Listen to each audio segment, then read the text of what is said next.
Tanggapi opsi perpanjangan kontrak, STY optimis capai target. Dibocorkan media setempat, punggawa Korea Selatan tolak Sintayong. Pemain yang minim menit bermain di skuad Garuda. Simak informasi selengkapnya sebagai berikut.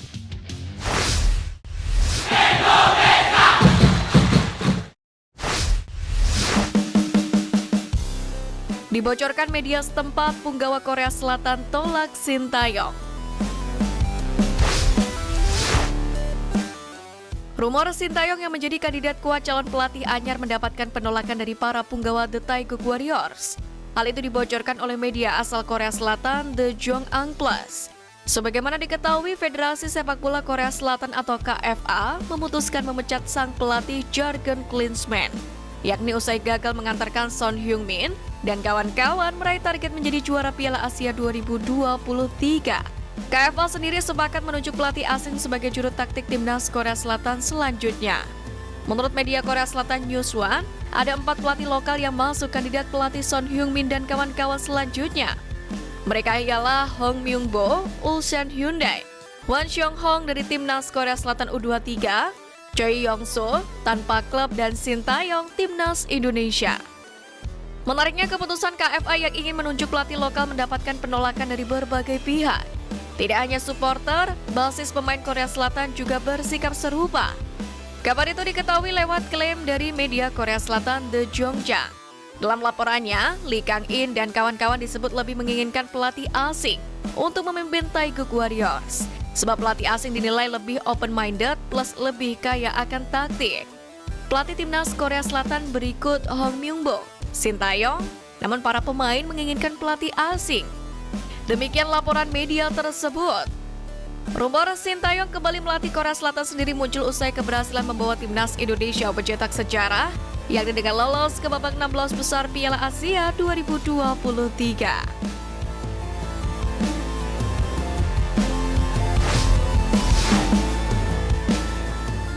Pemain yang minim menit bermain di skuad Garuda.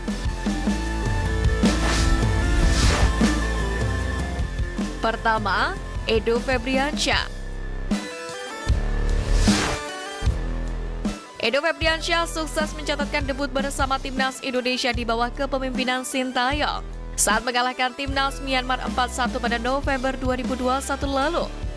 Kala itu bek kiri Persib Bandung tersebut tampil sebagai pemain pengganti dan bermain selama 12 menit.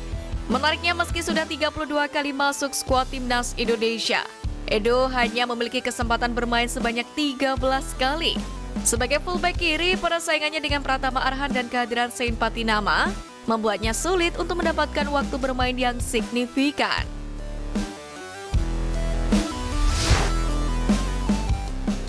Kedua, Wahyu Prastio. Sintayong telah mempercayakan Wahyu Prastio pada pertengahan tahun lalu saat bek dari PSIS Semarang itu bermain selama 19 menit dalam kemenangan 2-0 melawan timnas Turkmenistan. Sayangnya itu menjadi satu-satunya penampilan Wahyu Prastio untuk timnas Indonesia hingga saat ini.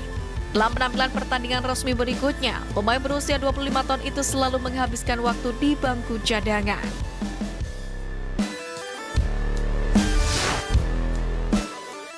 Ketiga, Muhammad Riyandi.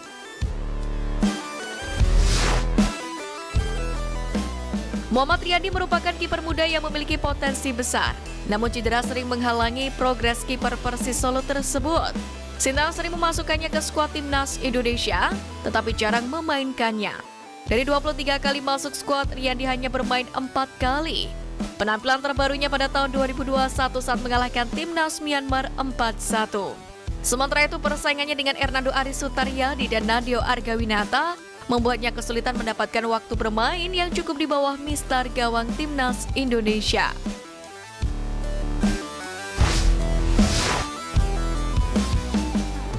Tanggapi opsi perpanjangan kontrak, STY optimis capai target.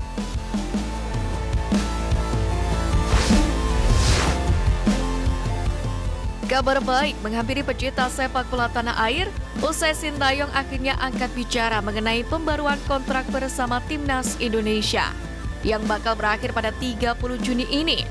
Sebagaimana diketahui, masa depan Sintayong di kursi pelatih kepala timnas Indonesia masih menjadi topik yang hangat diperbincangkan.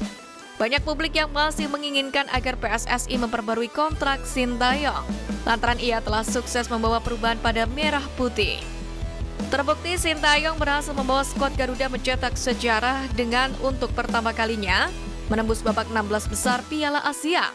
Namun sejarah yang telah dibuatnya itu tidak menjadikan garansi kontraknya akan diperpanjang, sebab masih ada tugas berat yang diberikan oleh PSSI, yakni membawa timnas Indonesia U23 melaju ke babak 8 besar Piala Asia U23 2024. Menanggapi hal tersebut, Sintayong menyampaikan bahwa dirinya dan Ketum PSSI Erick Thohir sudah membicarakan perihal kontrak.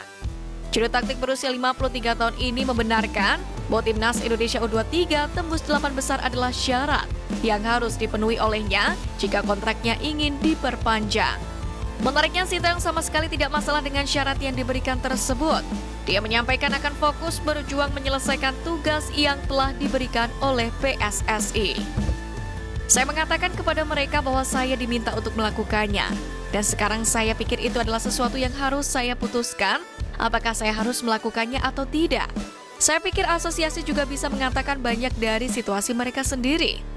Tapi bagaimanapun, Presiden, Ketum PSSI, dan saya secara profesional fokus pada tugas kami. Tegas Sintayong. Kendati demikian, tugas Sintayong untuk bisa memenuhi target tampaknya cukup berat.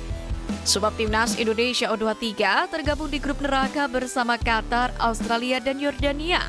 Sementara Sintayong juga dihadapkan dengan kesulitan untuk memanggil pemain terbaiknya karena ajang Piala Asia U23 bukan agenda resmi FIFA. Sehingga klub punya hak untuk tidak melepas sang pemain.